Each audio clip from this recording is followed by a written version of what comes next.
மூட பழக்க வழக்கங்கள் இதெல்லாம் இஸ்லாம் வந்து இப்போ பின்பற்றுறதில்லை, அது எங்களுக்கு பிடிக்காதுன்னு சொல்கிறீங்க. அப்படி இருக்கல பேய் பிசாசுன்னு ஏர்வாடிக்கு வர்றவங்கள ஹசரத் ஓதி இதெல்லாம் பண்ணி ஏமாத்துறாங்களே, அது எப்படிங்க சார்? அதாவது இஸ்லாமிய நம்பிக்கை பிரகாரம் அவர் என்ன கேட்குறாருன்னா, கேள்வியும் சொல்லிக்கிறேன் ஏன்னாட்டா அவர் எல்லாருக்கும் வழங்கியிருக்காரு, அதுக்காக தான். அவர் என்ன கேட்குறாருன்னா, மூட நம்பிக்கையெல்லாம் இஸ்லாத்தில் இல்லைங்கிறீங்க, இஸ்லாத்தில் இருக்கிற மத குருமார்கள் பள்ளிவாசலில் இருக்கக்கூடிய அஜர்த்துமார்கள் சொல்கிறாங்கல்ல, அவங்க தான் இந்த பேய் பிசாசு இதெல்லாம் ஓதி பார்த்து விரட்டுறேங்கிறாங்க, அது மூட நம்பிக்கை தானே, அப்போ உங்கள் மதத்தில் இருக்கத்தானே செய்யுதுன்னு அவர் கேட்குறார். பேய் பிசாசை பொறுத்த வரைக்கும் இஸ்லாமிய நம்பிக்கைப்படி ஒருவன் பேய் பிசாசு என்று நம்பினால் அவன் முஸ்லீமாக இருக்க முடியாது. இஸ்லாமிய நம்பிக்கை பிரகாரம் பேய் பிசாசு இருப்பதை நம்பவே கூடாது. எங்கள் மார்க்கம் என்ன சொல்லுதுன்னு கேட்டால், பேய் பிசாசுன்னா முதல் என்னென்னு விளங்கிக்கிறங்க. பேய் பிசாசுன்னா இறந்து போன ஒருத்தனுடைய ஆவி அது தனியாக பிரிஞ்சு வந்து வேற ஒரு ஆள் மேலே ஏறிக்கிறது தான் பேய். பேய்ண்டா தானே, வேற செத்து போன ஒருத்தனுடைய ஆவி வந்து என்கிட்ட வந்து ஏறிடுது, மேலாடுகிறது, அதுதான் பேயின்னு நினைக்கிறார்கள். இஸ்லாம் என்ன சொல்லுதுன்னு கேட்டால், ஒரு மனிதன் இறந்து விடுகிறான், இறந்தவுடனே நமக்கு வந்து பாடி உடல் தான் கிடக்கிறது, உயிரை காணாம். அப்போ இந்த உயிர் வந்து கடவுளுடைய கண்ட்ரோலுக்கு போய் விடுகிறது இஸ்லாம் சொல்லுகிறது. அந்த கண்ட்ரோலை விட்டு தப்பிச்சு எங்கேயும் வெளியே வராத அளவுக்கு அது ஒரு பெரிய தடுப்பு சுவருக்கு வைக்கப்பட்டு அங்கே அவை வைக்கப்பட்டிருக்கின்றன. இப்படி குரான் சொல்லு, குரான்ல இருக்கிறது, வராயிகும் பருசகுன் இலா யோமி யுபஸூன், திரும்ப கடவுள் உயிர் கொடுத்து எழுப்புவார அது வரைக்கும் இந்த உயிர்கள் எல்லாம் கடவுளுடைய நேரடி கண்ட்ரோலில் கட்டுப்பாட்டில் வைக்கப்பட்டு இருக்கிறது. தப்பிச்சுனா வரையலாது.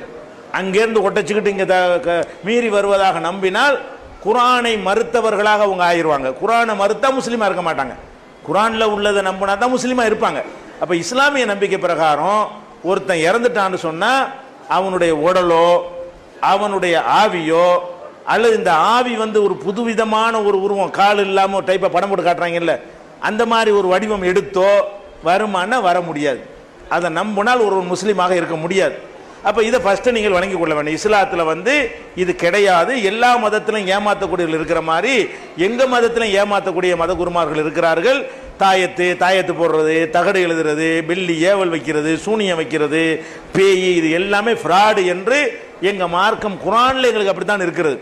இதை வச்சு ஏமாற்றி கொண்டு என்ன செய்கிறாங்க. ஆனால் பைத்தியம் இருக்குல்ல, பலவிதமான பைத்தியங்கள் இருக்கிறது. அதுக்கு தீர்வு காரணம் சொல்ல முடியாமல் மனுஷன் என்ன பண்ணிட்டான்னா அது பேயின்ட்டான். இப்போ நான் பேசிகிட்டு இருக்கிறேன், தெளிவாக பேசும்போது நான் இன்னாருன்னு உங்களுக்கு தெரிகிறது. உலகத்தில் இல்லாத பாஷையில் பேசுனா அப்படிங்கன்னா என்ன செய்வீங்க, என்ன வேற பேய் வந்துருச்சு, நல்லா தானே இருந்தால் வேற என்னத்தை பேசுகிறான்னு என்ன செய்வீங்க, இவர் பேசலை வேற என்னமோ பேசுது, இப்படியான ஒரு காரணத்தினால பேயின்னு நம்ம நம்பிடுறோம். அது மாதிரி வீட்டில் ஒரு பொருளை வைப்போம், நம்ம 2 பேர் தான் இருப்போம், அந்த பொருளை காண போயிடும். அப்போ எப்படி காணப்போம், நாங்கள் 2 பேர் தானே வீட்டில் இருக்கிறோம், கதவு பூட்டி தானே இருக்குது, தாப்பா உள்தாப்பாடில் போட்டுருக்கிறது, இந்த பொருளை காணா போச்சே அப்படின்னு என்ன ஆயிரும். சால்னா குழம்பு வைப்பாங்க, நல்ல ருசியெல்லாம் பார்த்துட்டு வச்சுருப்பாங்க, அப்புறம் பார்த்தா பயங்கர உப்பாக இருக்கும். எப்படி உப்பு ஒரு போட முடியும், பேய் தான் இருந்து போடுது, என்னமோ ஒன்று இருக்குது. இப்படியான சில விஷயங்களை வைத்து கொண்டு என்ன செய்கிறாங்கன்னா இதுக்கு காரணம் தெரியல, அந்த காலத்தில் காரணம் தெரியல, அதனால் என்ன பண்ணிட்டாங்க, நம்ம பூட்டி இருக்கு ஜாமான், வீட்டில் உள்ள ஜாமான்லாம் காண போயிருங்க. கடைசியில் என்னன்னா ஆவி பேய் வந்து நெஞ்சிருக்கு எடுத்துகிட்டு போயிடுச்சு இப்படிங்கிறது இந்த மாதிரி வந்தது.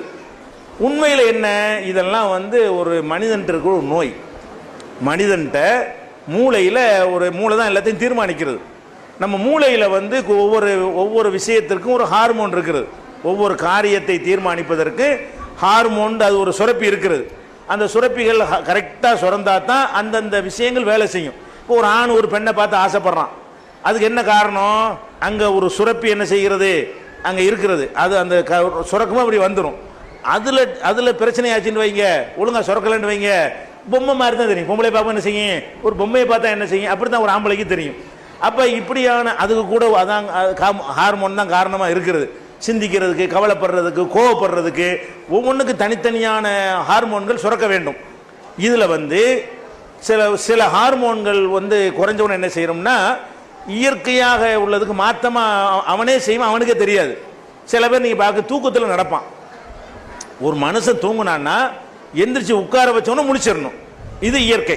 ஒருத்தன் தூங்குறான், எழுப்பி உட்கார வைக்கணும், முடிச்சிடணுமா இல்லையா, முடிச்சிடணும். சரி உட்கார்ந்து கூட தூங்குறான்னு வைங்க, எழுப்பி நிப்பாட்டி வச்சா முடிச்சிடணும். ஏன், பேலன்ஸில் நிற்க வேண்டி இருக்கிறது. பேலன்ஸில் நிற்கிறதுக்கு முடிச்சிருந்தா தான் நிற்க முடியும், தூங்கிட்டு தான் கீழே விழுந்துருவோம். ஆனால் சில பேர் தூங்குவான், எந்திரிச்சு உட்காருவான், தூங்கிக்கிட்டே தான் இருப்பான், அப்புறம் எந்திரிச்சு நிற்பான், தூங்கிட்டே தான் இருப்பான், நடப்பான், தூங்கிட்டே தான் இருப்பான், கதவை திறப்பான், தூங்கிட்டே தான் இருப்பான், படிப்படியாக இறங்குவான், எங்கேயோ போவான், அரை மணி நேரம் கழிச்சு அதே மாதிரி வருவான், வந்து படுத்துக்கிடுவான். வெளியில் உள்ள எல்லாரும் பார்ப்பாங்க, காலையில் கேட்டால் எங்கடா போனோம், எங்கேயும் போல படுத்தானே கிடக்கிறோமா, எங்கேயும் நம்ம போகலேன்றான்.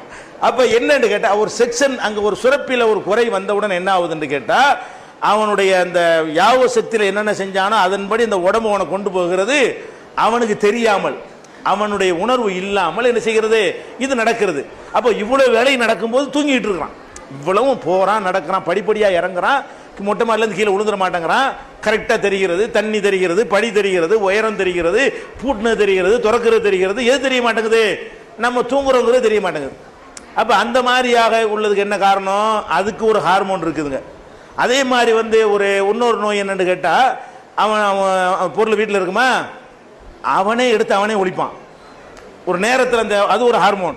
அந்த ஹார்மோன் சரியாக வேலை செஞ்சால் அவன் செய்கிறது அவனுக்கே தெரியும். அவன் செய்கிறது என்னன்னு அவனுக்கு தெரியாமல் போகும்போது வீட்டில் புருஷன் பொண்டாட்டி மட்டும் இருப்பாங்க, ஒரு வளையலை கழட்டி வச்சுருவாங்களா, அது வரைக்கும் அந்த ஹார்மோன் ஒழுங்காக வேலை செஞ்சுட்டு இருக்கும்.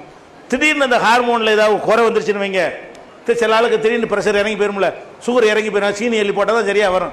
அந்த மாதிரி இது அது இறங்கணும்னு என்னவாயிரும்னு கேட்டால் அவங்க செய்கிற எதுவுமே அவங்களுக்கு தெரியாது. வளையலை எடுத்துக்கொண்டு போய் எங்கேயா கொண்டு வச்சிருப்பாங்க, அவங்களுக்கே தெரியாது, அவங்க தான் வச்சிருப்பாங்க, யாருமே வந்திருக்க மாட்டாங்க. அப்போ கொஞ்சம் நேரத்துக்கு இந்த ஹார்மோன் சரியாயிருமா, சரி என்ன போகிறேன் இங்கே தான் நான் வச்சேன், யாரும் வரவே இல்லை, பூட்டி தான் இருக்குது இந்த சாதிப்பாவை. கடைசியில் என்னவாயிரம், கூப்பிடு அசத்தை கூப்பிடு, மந்திரவாதியை கூப்பிடு, ஓதி பாரு, தாயத்தை போடு, இதில் சைத்தான் ஏதோ வந்துருச்சு, பேய் வந்துருச்சு, இப்படித்தான். அப்போ எல்லாமே மூளையில் உள்ளதாங்க. மூளையுடைய அந்த திரவத்தினுடைய சுரப்பினால நம்ம செய்கிற விஷயங்களை நமக்கு தெரியாது. நம்ம நிறைய என்ன செய்யும், உப்புலி அவனே கொண்டு போடுவான், அவனே போட்டு அவனுக்கு தெரியாது யார் இந்த உப்பு போட்டாமா. அப்போ இந்த மாதிரியான சில நோய்கள் இருக்கிறது. இதுதான் பேய் என்று இப்போ சொல்லி கொண்டிருக்கிறார்கள். இன்னைக்கு அழகான முறையில் கவுன்சிலிங் கொடுத்து அதை சோதனை பண்ணி அதுக்கு மெடிசன் மாத்திரை எல்லாத்துக்குமே இருக்கிறது. எலக்ட்ரிக் ஷாக் வைப்பாங்க, அல்லது அந்த மைல்டு பண்ணுறதுக்காக வேண்டி சில மாத்திரைகளை கொடுத்து என்ன செய்வாங்க, அந்த ஹார்மோனை சுரக்க செய்வாங்க. அதை செஞ்சிட்டோம்னு சொன்னால் ஒரு வாரம் 10 நாளில் சரியாக வந்துடும், நார்மல் ஆயிடுவாங்க. இதை விட்டுட்டு அவனை போய் வேப்பலை அடித்து அவனை அடித்து சித்திரவதை பண்ணி சவுக்கால் அடித்து போயிருன்னு சொல்லு, இதெல்லாம் என்ன இல்லை, இதெல்லாம் நடக்கிற காரியம் இல்லை, அதெல்லாம் போகாது விளங்குதா, இதெல்லாம் பொய், இதை தான் பேய்ங்கிறாங்க. இதெல்லாம் நோயே தவிர பேய் கிடையாது என்பது நீங்கள் என்ன செய்யணும், புரிந்து கொள்ள வேண்டும். சிலது செயற்கையாக பேயை உண்டாக்கணும். எப்படி செயற்கை, இப்போ நான் உங்கள்கிட்ட கடன் வாங்கிவிட்டேன், திருப்பி தரல, நீங்கள் பயங்கரமான ரவுடியாக இருக்கிறீங்க, எனக்கு பல தொந்தரவு பண்ணுறீங்கன்னு வைங்க, நான் பேய் வேஷம் போட்டால் என்ன கேட்பீங்களா, பணம் கேட்டு வர்றீங்க, நான் பானையை உடைச்சு சட்டையை உடைச்சிட்டு ஒரு மாதிரியா என்ன செய்ய சட்டை கட்டி கிழிச்சுன்னு வைங்க, மும்மாடின்னு ஓடி போயிருவீங்க. ஏன், கடனை கொடுத்த கடனை வாங்கின கடனை திருப்பி கேட்டு வந்தான்னு சொன்னால் அவன்கிட்ட தப்பிக்கிறதுக்கு எது உதவும், பேய் உதவும்.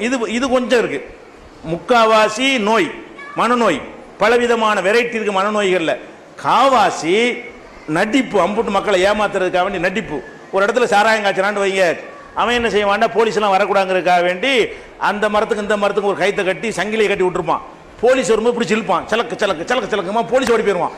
பேய் இருக்கு, என்ன இருக்கு, மோகினி பிசாசு இருக்குது, இந்த இடத்துக்கு போகக்கூடாது, அவன் சாராயம் காய்ச்சிட்டு இருக்க வேண்டியதான். போலீஸ் எங்க வேண்டாலும் போயிடுவார், பேய் இருந்தா போவாரா, அவரும் பேயை நம்புறாரு, நம்பாது நம்மளா இருந்தா போயிடுவோம், நானா இருந்தா போயிடுவேன், எங்கடா வாழை பார்த்துருவோண்டு அவர் தான் நம்புறாரு. நம்புறவர் என்ன செய்ய மாட்டேங்கிறார், போக மாட்டேங்கிறாரு. அதே மாதிரி ஒரு வீடு இருக்கிறது, அந்த வீடு நமக்கு பக்கத்து வீடு அதை வாங்கணும்னு நினைக்கிறோம், விற்க மாட்டேங்கிறான், அதுக்கு என்ன செய்யணும், அது ராத்திரியில் கள்ள ஊட்டி எறியணும், என்ன தேவை செய்யணும், பேய் இருக்குன்னு ஒரு கதையை உண்டாக்கணும், பயந்துட்டு இருக்கிறோம். இந்த மாதிரி அடுத்தவன் சொத்தை அபகரிக்கிறதுக்கு, வாங்கின கடனை கொடுக்காம இருக்கிறதுக்கு, அதே மாதிரி ஒரு தப்பான தொடர்பு இருக்குன்னு வைங்க, ஒரு ஆணுக்கோ பெண்ணுக்கோ, அப்போ நல்ல ஒரு நிலையில் இருந்துட்டு ராத்திரி வீட்டை விட்டு போனால் கேள்வி கேட்பாங்க. பேயின்னு ஒரு 4 நாளைக்கு நாடகம் ஆடிட்டு 5ஆம் நாள் எழுந்து வெளியே போனோம்னா எங்கேயும் போய்ட்டு எங்கேயும் வரலாம், பாவம் பேய் போயிட்டு வருது, அது என்ன செய்யலாம், ஆம்பளை அந்த வேலையை சிரிக்கிற சொல்ல நடக்கிறது. நாட்டில் நடக்கிற விஷயங்களை ஆய்வு பண்ணி தான் உங்களுக்கு சொல்லுகிறோம். 25% சொந்த மாமியா குடும்பம் தாங்க இயலாது. அப்போ என்ன பண்ணணும், ஒழுங்கா சாப்பாடு கொடுக்க மாட்டாங்க, பேய் வேஷம் போட்டால் கொண்டா கோழி வந்துடும், முட்டையை வைக்கி வந்துடும். இந்த மாமியா குடும்பம் தாங்க முடியலன்னு சொன்ன பேய் வேஷம் போட்டோன்னு வைங்க, ராஜ உபசாரம் தான், வாரத்துக்கு ஒருக்கா போட்டு நல்லா சாப்பிட்டுக்கிற வேண்டியது. இப்படியும் இருக்கிறது. இதுல காவாசி இப்படி, முக்காவாசி அப்படி. எங்கிட்ட கூட்டு வந்தீங்கன்னா நாங்கள் ரெண்டில் எதுன்னு கண்டுபிடிச்சிருவோம். ஒரு 1000 கேஸ் வரைக்கும் நானே பார்த்துருக்கிறேன். இது பேயா நடிப்பான்னு கண்டுபிடிச்சிருவோம். நடிப்பாக இருந்தால் குடும்பத்தார்ட்ட சொல்லி என்ன செய்வோம், இந்த மாதிரி செய்யுங்க சரியாக வந்துடும், அதுக்குள்ளே வேலையை செஞ்சுருவோம். நோயாக இருந்தால் இதுக்கு வந்து இங்கே ட்ரீட்மெண்ட் எடுங்க, இங்கே போய் பாருங்கள், இதுக்கு என்னென்ன பிரச்சனை தான் வழிகாட்டுவோம். நாங்கள் வைத்தியம் பண்ண மாட்டோம், அதை கண்டுபிடிச்சி அதை டைரக்ஷன் பண்ணுறோம். அவ்வளவும் சரியாகிட்டே இருக்குது. நிறைய பேர் நம்ம ஆஃபீஸுக்கு வந்து என்ன செய்கிறாங்க, யார் வேண்டாலும் இது முஸ்லீம், யார் வேண்டாலும் வரலாம், இந்து முஸ்லீம் யார் வேண்டாலும் வரலாம், எல்லாருக்கும் அந்த சேவை செஞ்சுட்டு இருக்கிறோம். இது சில பேர் ஏமாற்றி கொண்டிருக்கிறார்கள். இஸ்லாத்தில் பேய் கிடையாது.